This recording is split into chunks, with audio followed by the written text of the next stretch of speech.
Hi, my name is Martha Cole. I'm a historian at the Montana Historical Society, and today I'm going to share with you the story of one of the most important objects in our collection. It's on display in our museum, although most visitors walk right by it without noticing it. I'm talking about this humble dynamite box lid, which is displayed with a piece of chalk and an identification tag. First, we need to set the stage.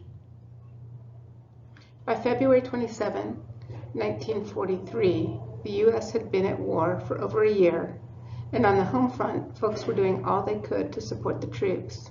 This involved rationing, victory gardens, and scrap drives, but also increasing production of strategic materials like copper and coal.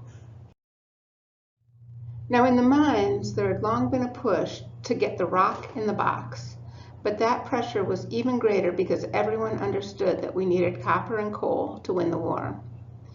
February 27th was a Saturday, but the Smith mine was operating 3 shifts a day and 6 days a week to meet the coal needs for a nation at war, and they were paying time and a half for Saturday work.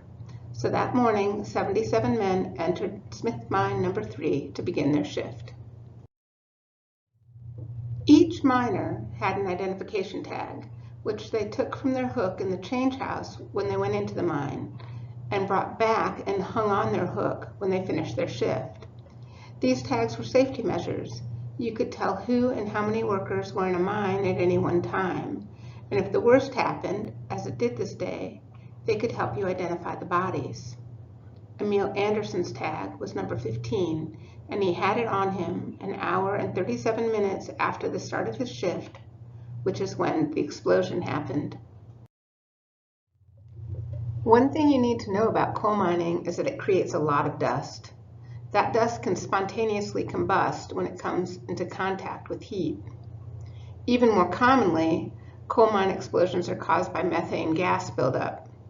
The Smith mine was known as a gassy mine. There are ways to make coal mining safer. You can invest in ventilation to keep the concentration of methane down.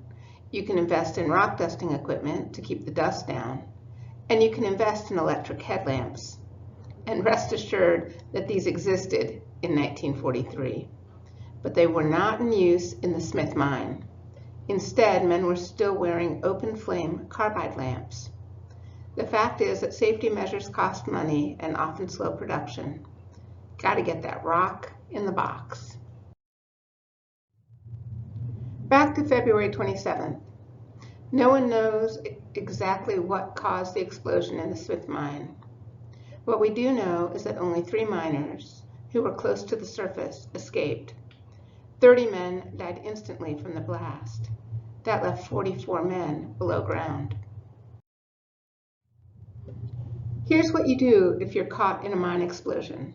You find a stove, a small room that's been carved out, and you barricade yourself in it. You use everything you have, boxes, your clothes, rocks, to try to trap oxygen in your room and to keep carbon monoxide and methane out. Then you wait, tapping on the walls with your tools so that rescuers can find you. Rescue teams came from mines across Montana, and wives and children gathered at the mine head for days in hopes that some of the miners had been able to survive. In fact, many members of the rescue teams ended up in the hospital due to gas inhalation, and one of them died.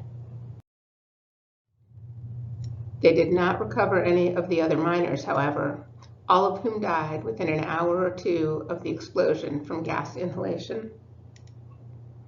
While 5 miners were able to barricade themselves in a stope, they failed to keep out the deadly gas. But before they died, they wrote messages in chalk on a dynamite board and on the mine walls. "Goodbye, wives and daughters. We died an easy death. Love from us both. Be good," read the note found next to Walter Yockey and John Sudar. And then there were the notes on this board.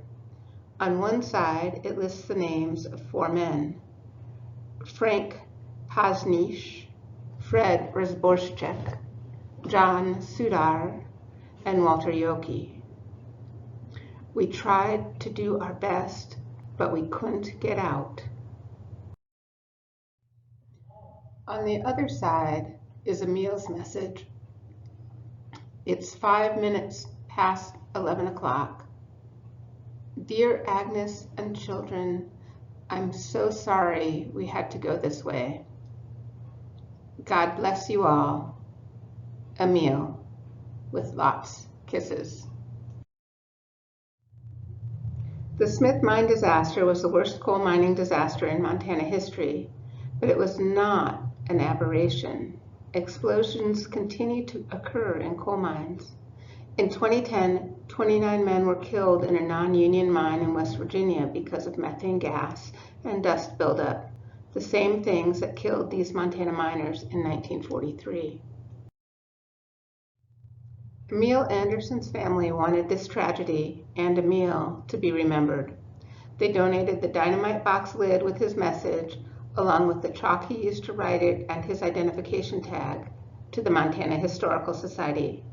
They remain some of the most emotional, if physically unassuming, artifacts in our collection.